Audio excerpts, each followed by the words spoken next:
Hi everyone, aloha. This is Olani. Welcome to the Office of Indian Education Distance Learning Series. It's the last one for now, and today we're going to do a share fair. So we'll have some of the grantees who actually created some tools and are waiting to share them with you. Let's first, before we get into what our sharing, let's get disclaimed. This presentation was produced under U.S. Department of Education contract number GS00F115CA with Synergy Enterprises, Inc. The views expressed herein do not necessarily represent the positions or policies of the U.S. Department of Education. No official endorsement by the U.S. Department of Education of any product, commodity, service, or enterprise mentioned herein is intended or should be inferred.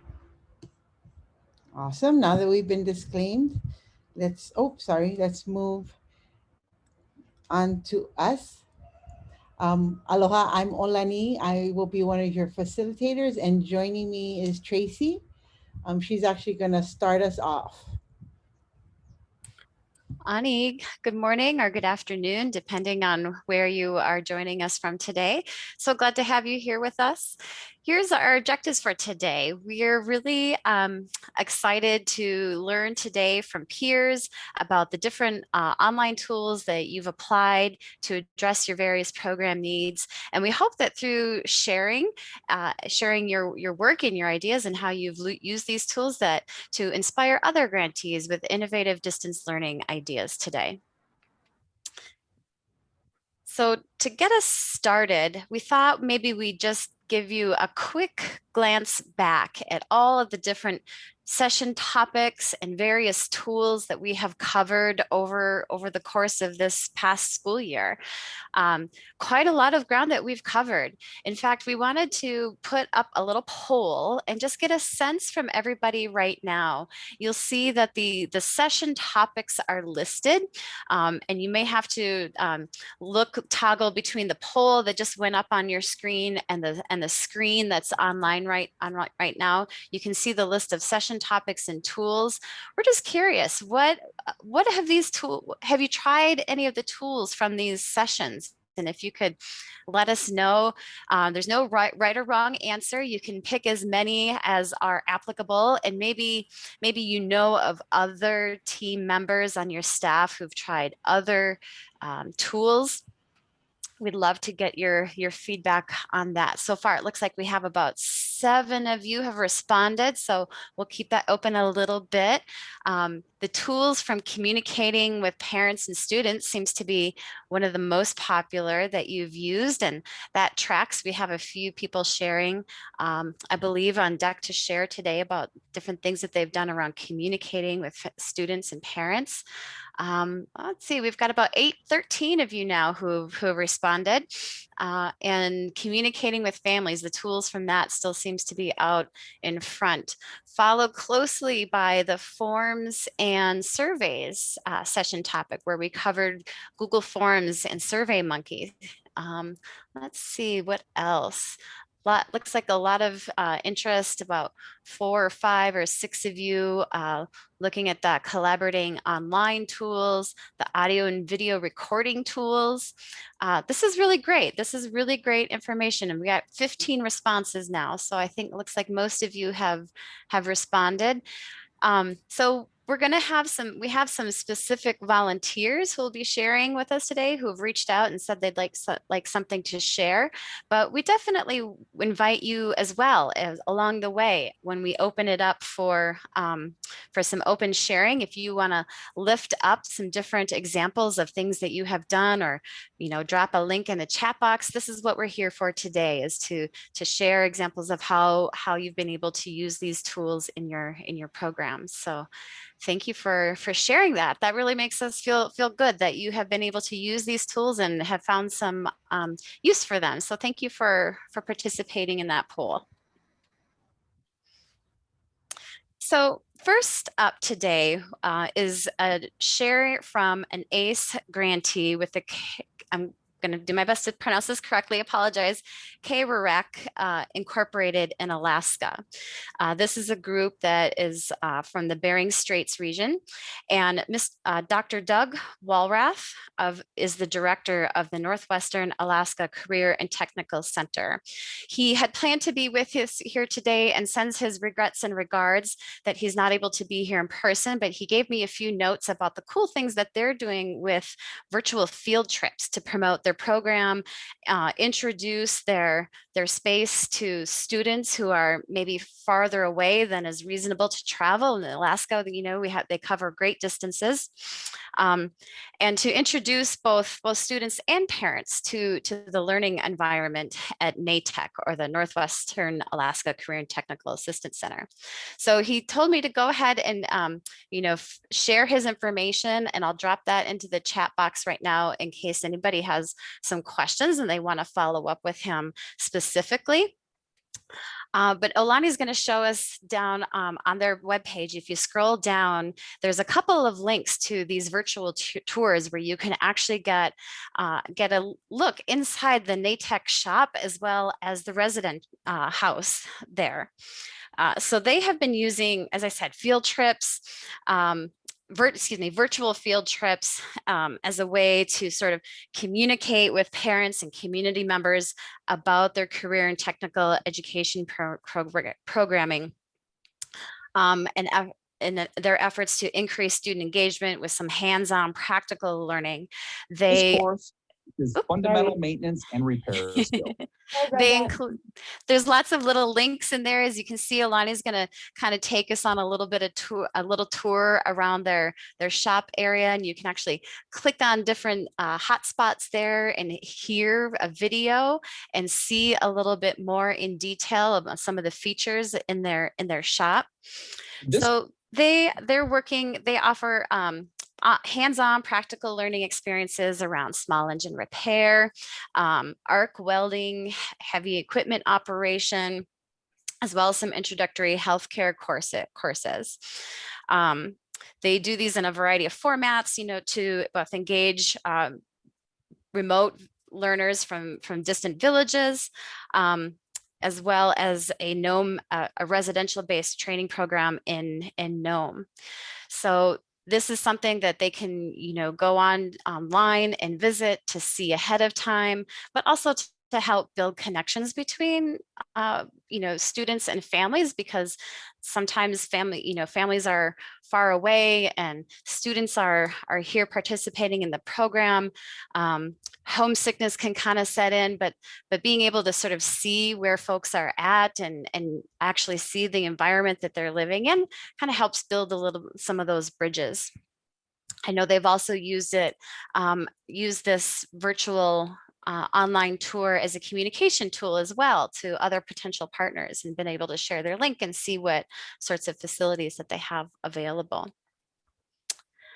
I can share that they actually used a provider, an external provider, to help create this virtual tour and map out the layout, and it involves a 3D camera to sort of create that virtual tour, but sort of a neat way to visit a place without have to actually go anywhere.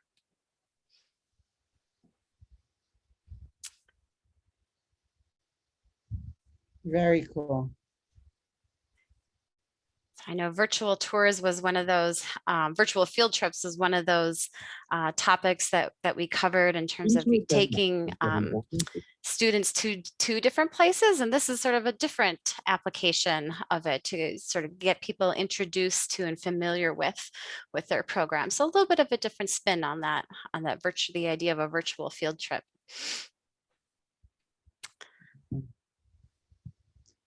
Did you want me to go any place in particular in this, Tracy? Or?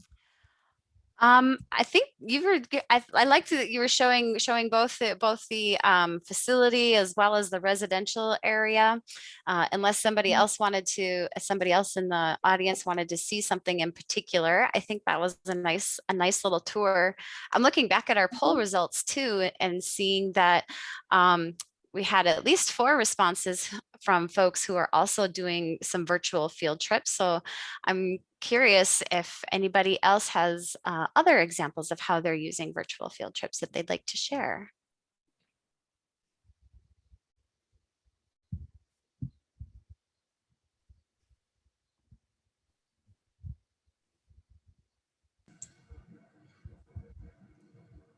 This is Chris Meyer. Our Idaho and Washington universities had created college tours that we took our students on. Nice. That's great. That's really helpful for students to be able to see their campus that they might be going to. Yeah, and y'all have a question from Clarence about just a little bit more information about NACTech. So is that a place that kids are exploring and learning about, or what is that facility? Yeah, that facility is actually where they have some of those career and technical education classes. So that's their lab or their work area, right, where they hold classes. And students, before they make the trip, which can be a great distance for some depending on where they're coming from, they can actually go online and see the facilities and see some of the equipment and see the residential area as well. So students can get familiar with where they're going to be staying and working before they actually go there.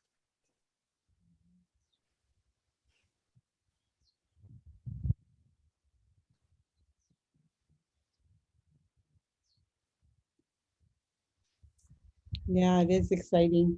It's a great way to, again, think about virtual field trips and use it as a communication tool to both parents, students, and even potential funders or community partners as well. Awesome. Yes, absolutely. And marketing those service options. I know that they're using that in a variety of different outreach ways. Mm-hmm. Awesome. Well, thanks, Tracy. Thanks for sharing. All right, so let's move on. I just want to check. Hold on one second. I think my sharing person is not here, but I will go ahead and share what they sent. So this is from sorry. Wait,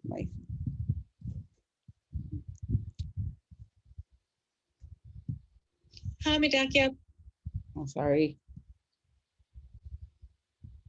This is from Lakota Educational Action Plan, LEAP, out of the University of North Dakota. And so Renuka had sent this to me to share some of her students' work. They have a NAL grant, and so sharing some of the work that their teachers are utilizing different tools. And so here is the actual teacher, and we'll be able to see some of her work. Hamidakiapi, Lokotia Tantista Machiapi na Washichu Arlene Smithy Machiapi. Hello, my relatives. My Lakota name is Seeds with the Heart, and my English name is Arlene Smith. Wakfe Washte Oyanke Al Omawapi na Minikoju ena Itazipcho ena Unkpapa Tilspai Hamataha. I am enrolled at the Cheyenne River Sioux tribe, and I come from the Minikoju, Itazipcho, and Unkpapa bands. Tashnawakpa al Imachalhe. I grew up in LaPlante, South Dakota. Pizi Ithancha Dobakta Mitokhashla. My great-great-great-great-grandfather was Chief Gol. Wana Olowa Wa Chichilowa Bikte. Right now, I will sing a song for you all. So that's a great way of how they used a tool a video in order to engage their students. And she is considered a student, even though she's also teaching other students. And then I'm going to share with you some of the curriculum materials that she created utilizing Google. So let's go there.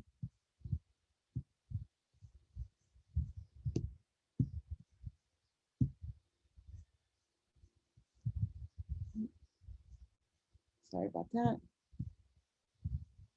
There we go. Okay, so what she did was she wanted to create a vocabulary assessment quiz. And so she utilized Google Forms. And so you can see it's a great, again, both the video and this tool is a great tool for using and if you're teaching a native language. And so this is her pre-assessment that she created. And then she created a study guide for students and was able to share it utilizing Google Docs. Plan, vocabulary. Again, a great way to create a study guide. So has all of her, what the students will be doing. Oh, I made a mistake, sorry. The LEAP program is a PD grantee, not a NAL. So they're training teachers. Okay, so that is her study guide on Lakota rights. And then she created another document, which has, it's really curriculum, and it has sort of their reading for the day. And so she's actually created this research where she's pulled in these cultural resources into one place and created a document for students to read, utilizing pictures. Again, this would all be shared with her students. And then as an instructional tool, she created slides in Google as well. Vocab activity, engaging students in this.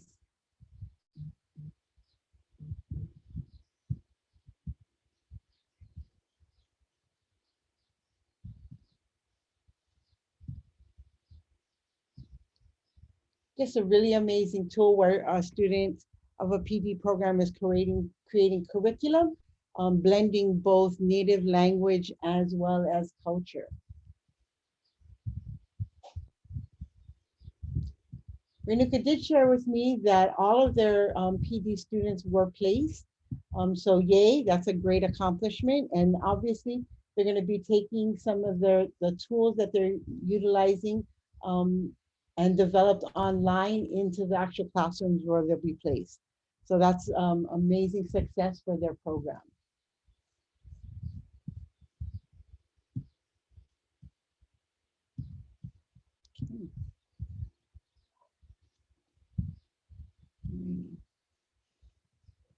Again, here is the vocabulary assessment utilizing Google Forms.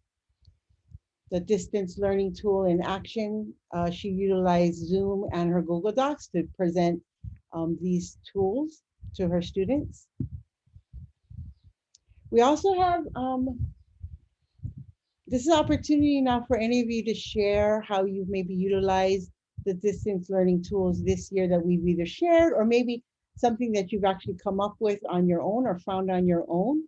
If you could either, you can unmute or you can go ahead and put it in the chat, what kind of tools you've actually used, and this is your opportunity to share. Well, and you did have a question in the chat box, whether we will be able to share copies of those culture language pieces that Arlene created.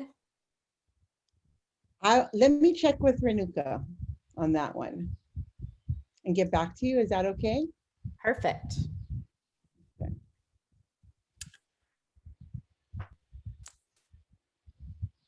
This is Tracy. I know that we had a couple of people who are on with us today who did indicate that they had some things to share, some lessons learned, or some insights on their work. And so I'm seeing their names on our participant list, so they were able to make it in today. Mr. Dan Jesse. Would you like to come off of mute and introduce yourself and just let us know the grant that you work with, and then maybe how you've been able to use some of these distance learning tools? Sure. I'm Dan Jesse, and I'm from the Western Educational Equity Assistance Center. And we're one of 4 equity centers in the United States. We serve the Western United States. If you think about a line from Montana down to New Mexico and everything west, we serve 13 states and 3 territories. And some of the things we've done more recently is put together webinars on Indigenous schools getting back after the pandemic. Those are on our website. We also have numerous resources on our website related to Indigenous education for math, for example, and other webinars and that kind of thing. And what I can do is put our website in the chat box if you're interested. And we've also done several sessions on distance learning, on hybrid learning, that sort of thing in the midst of the pandemic. So I'll just put our contact information on the chat. Thank you for that.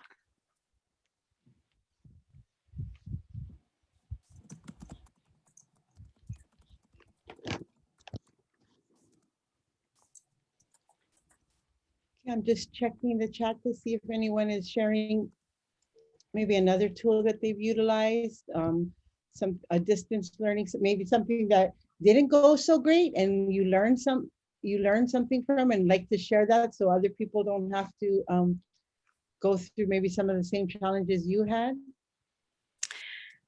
Well, along those lines, I know that one of the folks that joined us today had some lessons learned about just getting her middle school students situated with online learning and updating parent contacts. And I think, Heather, are you on with us today? Can you maybe come off mute and share with us?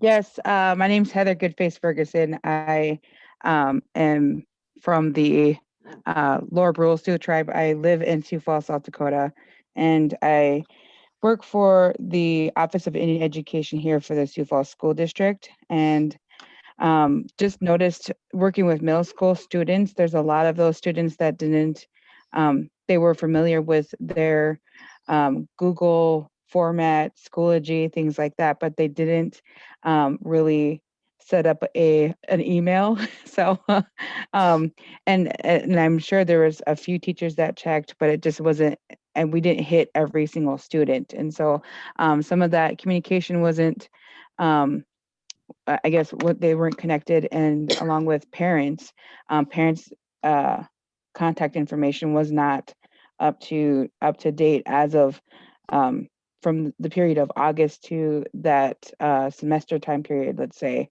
for if an email has changed or if they have relocated, things like that. So it was just an ongoing thing, ongoing fight to keep that communication lines open with everybody.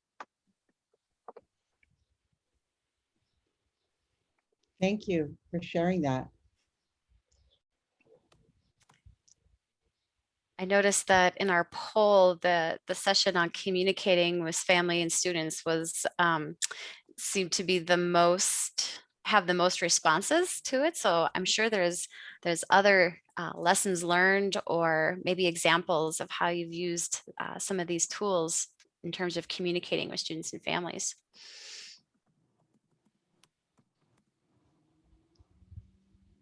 Oh, I see that Renuka just joined. Hey, Renuka, thanks for joining us. I went through your slides, but not as good as you. And so if you folks don't mind, I'm just gonna go back a little.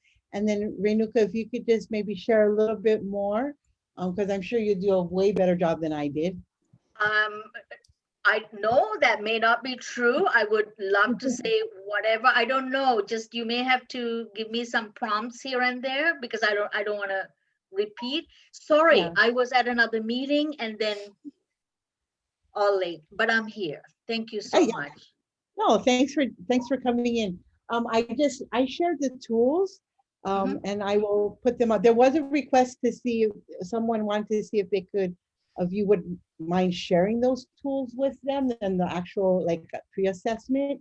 There was a request in the chat. But maybe if you could talk a little bit about your program and about this particular Sure. student teacher.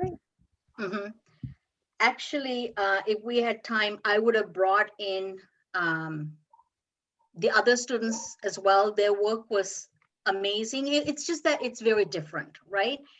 But because we are also doing another part of her video, I'll get a little bit back into it. So this one, I mean, we have Dakota and Lakota language teachers. So this is the Lakota language teacher, and she is now going to be teaching at this very school that she was, no, sorry, not at this school, but at another school in Sioux Falls. You know, they just replied to everything. It worked much faster. So as with a lot of the other pedagogical ways of doing, whether it's language or even other subject areas, you want to see where students are coming from, right? At which stage are they at? And that is one of these tools that she had used to identify after a lesson. Okay, where are they at? Where do I have to adjust? Where do I need to make accommodations? And that is why this tool is there. So this kind of a quiz, in a way, tells the teacher how to make those adjustments. Am I answering that question? Was that your question, how to use this? Oh, yep. That's perfect. And then I also her study guide that you shared with us. Right. So those are on a what do you call, daily basis. You really have to listen to the story. I mean, she talked about this story in a very beautiful way. And then she, at the beginning of the lesson, I'm not sure whether I sent the lesson plan as well, where it shows what are the rights, or what Lakota rights that she will be covering in each of the lessons. And then each lesson is then expanded to cover these. So vocabulary, sentence structure, what do you call, the story, it's all interwoven. To make sense. And one lesson doesn't mean it's finished during that period, right? I mean, you carry it through. Yeah. And so Renuka, is this a language class she's teaching, or is it culture, or is it history, or is it all of the above? Okay, so our program is Lakota/Dakota Indigenous Language Education. Okay, so they're going to be licensed language teachers. Okay, so that's where our teachers are going, and we are hoping to expand them into ECE, early childhood education, and language in licensure program. So they'll have 2 licenses going forward. So that's our hope with newness that's coming in. But these teachers are now licensed. And because we have the reciprocity between South Dakota and North Dakota as well, so once they get this license and they can teach, it just transitions. They still have to apply for that, but it's not a problem. So they will be licensed to teach anywhere from K to 12. And the methods will change according to the needs of the level. Are they primary, are they middle, or are they secondary? So they've got all the methods to help them with as moving forward. Yeah. So ours is very specific at this time to language, Lakota and or Dakota. Okay. Awesome. Thank you for that. Yeah. Also, I'm sharing right now her PowerPoint on, again, it's a vocabulary activity and how she used PowerPoint to, work with students on that, and looks like a really active activity. That's right. So students, she's not doing this, the students are. Because this was all online, she would call the students, either they're groups of 2, depending on the support that the students need, either a group of 2 or individual students.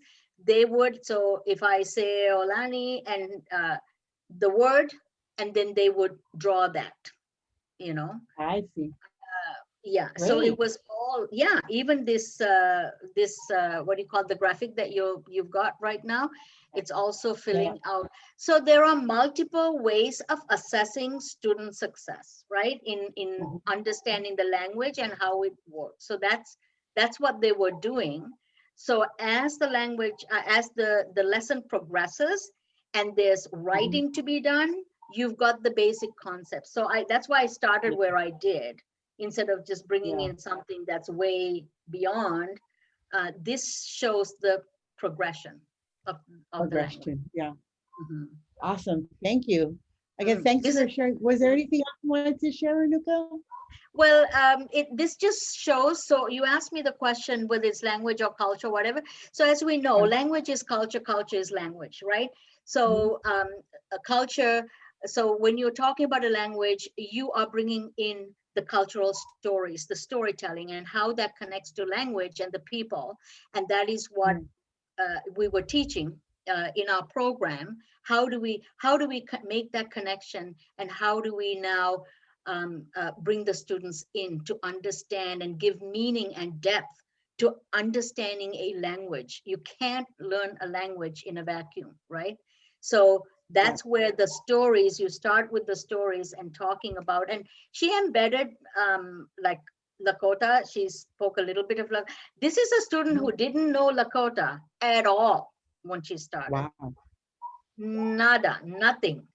So all our students, they didn't know. They didn't know. In fact, this particular student um, was away in another state also for a long time, and was away from school for a bit of time too. So look how wonderful, you know. Yeah. And my other students too. I mean, it was a short, quick take on. I mean, if there are other students, I would bring them in too.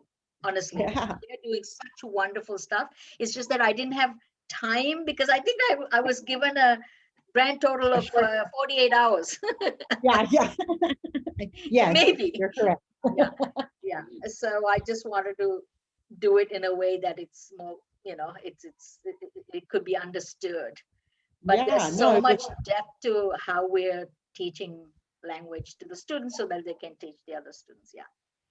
Yeah, and I mean, it's just I think it's a testament again of 48 hours being able to pull this together of the products that your students are creating, not just through the language, but also integrating technology and utilizing Mhm. technology for language and culture, remotely. So Yeah. that's just So amazing. that's another thing we had to really emphasize.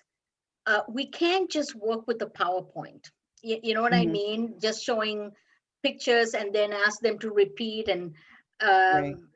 but when you have slides where you have work to do outside of the lesson, that is important. So some of these slides, although it's showing up this way, that was work that they would have had to Yeah. do out of the classroom as well, right? Right. And then get So it's back and then interactive, you mean? very, yeah. Yeah. Yeah. And that's really, I mean, yeah, I don't know how you teach a language without having that interaction, particularly with native people, right? It's got to be able to speak it and Hmm. do work around it is Yeah, critical. yeah. Awesome. Thank you again Pedagogy for is sharing. no worries. I love to talk about our program. Yeah. Yeah. Well, you guys are doing great work, that's for sure. So our next step is to combine this with the ECE and or elementary to start with, and then move towards high school, because I think it's really important to, when you have programs like ECE, to have that language be taught within that as well, if they're going into the reservation schools and or other public schools where Yeah. the native language is needed, you know. Right, So right. waiting for the other grant, okay? I'm just putting it out there to the universe. Right. Yeah. Yeah. And if any of you have had a chance, you might, or you want to take a chance to look at the Native Indian Education study, the 2019 that came out, which has some really interesting data as it relates to both native language and culture. And I mean, just what Renuka just ended with about the need for more opportunities for students to access their native language in different ways, and definitely more ways. I think that's what I got out of the study, as well as their culture. So if you get a chance, you can go to the OIE website and take a look at that study. It has some really good information, and I think gives fuel to the fire to continue the amazing work that you folks have going on out there. Thanks again, Renuka, for sharing and for your program's hard work, and congratulations for the placement of all your teachers. Yes, thank you. And Tracy, I wanted to say thank you. You gave a lot of information about, and Sarah did, you all did, but I've taken that wealth of information, and with our induction programs, I will be sharing and showing them how to expand those. Some of our students are way out in Sioux Falls or whatever, but I will be driving and I will be kind of visiting their classrooms. I just love it. So, I mean, so this is what we do, sharing all that. So it gives more depth to and richness to their programs. So thank you. Thank you. Thank you. All righty. So anyone else have something they want to share? Again, it doesn't have to be something that you learned from the distance learning series. It could be maybe a tool that you found that really worked well that you'd like to share with your peers. Also, maybe it's something like, again, you had a challenge with and you don't want anybody else to have to face that challenge, and you'd like to give us a heads up on that. I see that we shared the study a link in there in the chat, so you can go ahead and click on that.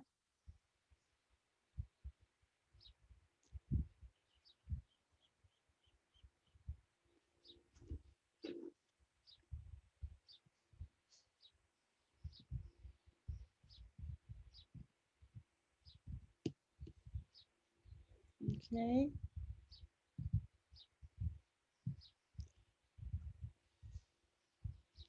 All right. I'm just reviewing. Okay, yeah, I see. So everybody saw the link to the study. I think website management is an area that more training is needed. Could you maybe unmute and speak a little bit more about what you mean by website management? Yes, good afternoon, everybody. Yate, calling in from Albuquerque. Yeah, I think this is one of those kind of older tools that's been around for a while now, and I'm not like, at one point in my life, about 10 years or so ago, I learned how to do, I guess, using one platform on how to manage and help with a website. But it was so, I don't know, it was so complex. Like there's so many things you had to do to keep it active and to keep it current. And I know a lot of programs, organizations rely on it, to post information and just to keep current information available, to the public. But I think just from my own more recent observations is that it's very time consuming, and you kind of have to have like a dedicated person who's always updating it and managing. It's almost like another whole position that you're devoting to it. But I mean, of course, we all know our small schools or our small programs, we don't have resources like that. And so we have to make do with whoever's available, to learn it and to help manage it. And so I'm just wondering, how can it be easier to do that? Or how, I know there's a lot more social media platforms out there that people are using, but it seems like the fallback resource tool that we use is websites or websites. So I don't know. I mean, and it's not just the time, but I think it's also the cost of it also. And I know there's different versions out there, that people are using. Some of them seem to be easier to use, and then others, it's like you almost have to learn how to code or whatever they call it. Yeah, um, yeah. yeah, you have to have a Oh, that's a good computer one. technology background. Mhm. That's a good one. Thanks for that clarification. That is a lot, I know. And not just the managing it, but also getting the content too, right? Mhm. So yeah, thanks. We'll look into that for sure. Benjamin, are there data variables that can include extracurricular or outside activities or options that allowed or assisted with student success? Benjamin, can you unmute and maybe provide a little clarification on that? Of course. Can you hear me? Yep, I can hear you. Thank you. So I just jumped on the nation's report card, data tools. I didn't see outside data sets or variables that allowed student success within these programs. For instance, maybe just hard numbers that would help guide the ACE demo grantees. Because all I see is the subject, the grade, the jurisdiction, right, the long-term trends, high school transcripts. So yeah, are there variable, like the qualitative data, the outside qualitative data of student success? and you're talking about the study? Yeah, the studies that are being done on the students themselves that led to their successes. Yeah. Let me get you a link to the closer context document. It's not going to provide everything you're looking for, but it does at least provide what's available of that qualitative data. Because this is done as really just a survey, there's not a lot of qualitative information that's collected as part of this. And then even within the questions that are asked in the NIES, because they want to be able to look at long-term trends.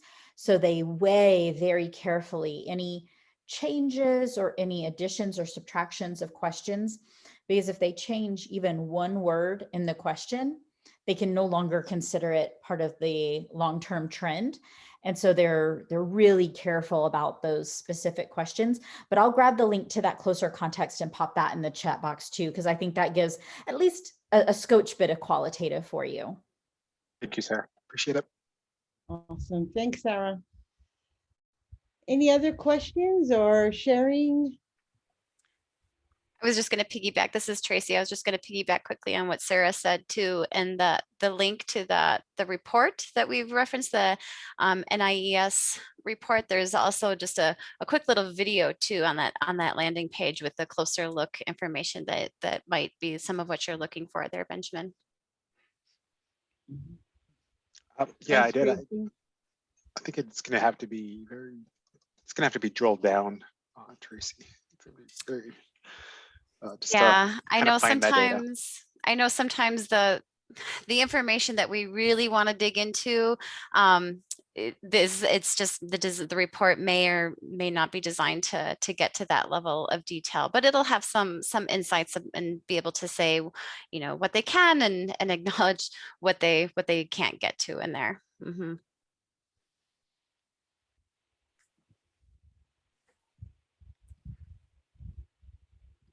Thank you. I appreciate it. Thank you.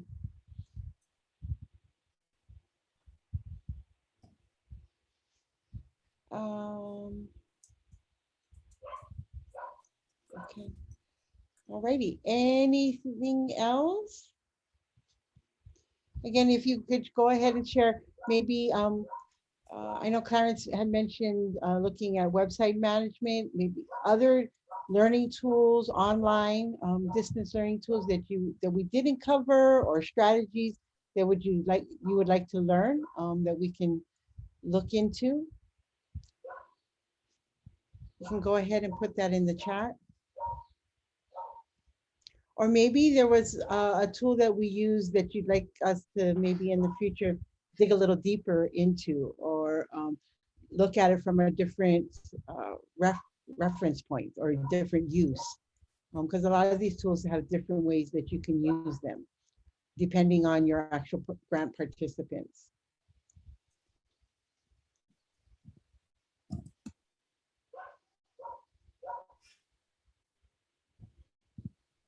Looks like we're having a chat on the chat about the different types of websites, and how, looking for easier ones, more user friendly. There are like sites that you can just, they're like block editing, where you can just put a block in and it'll format it for you. There are easier tools to use in order to create your website. I always found a challenge with website is actually, once you get it going, is the content, creating content and managing the content as well. Okay, if there are no other questions or maybe sharing, we'll move on.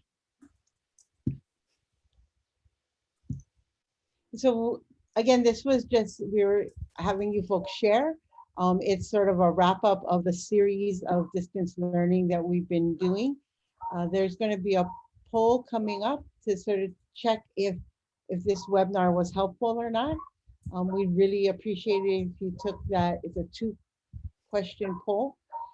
Took the time to complete that poll. Also, we have some, again, like I said, we're sort of ending for now the distance learning series. We have a new series coming up. Of course, you have your talking circles. You have your dates for the STEP, ACE, NYCP, PD, and NULL. And also the office hours on June 24th. So those are all our talking circle and office hour June dates. And then in June, at the same time, same place, we're going to have the logic model and data-driven decision making, which is really timely because I know most of you have completed your APR. And so now you're looking forward to summer and then the next year. And so I really want to encourage you to take some time and join these logic model and data-driven decision making sessions. And they are a series, and so and they will be videotaped. So if you missed one, you can always check out the video.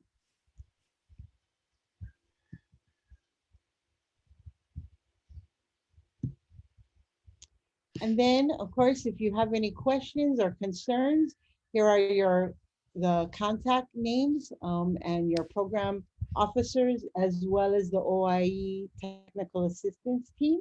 You can always email and ask your questions, or maybe share your ideas as well.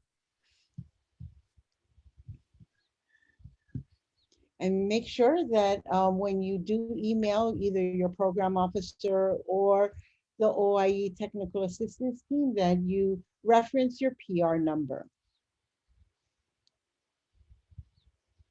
Okay, Tracy, do you have any closing thoughts or remarks? Maybe just one quick reference to the SurveyMonkey link that was posted in the chat. Just a couple, I'll pop it in there real quick one more time. That is a post-session link with just a couple more questions. You can actually use the time that we have remaining to click on that link and fill that out.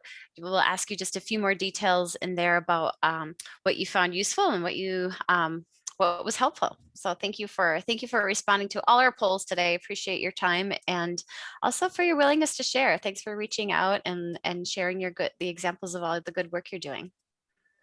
Thank you. Thank you.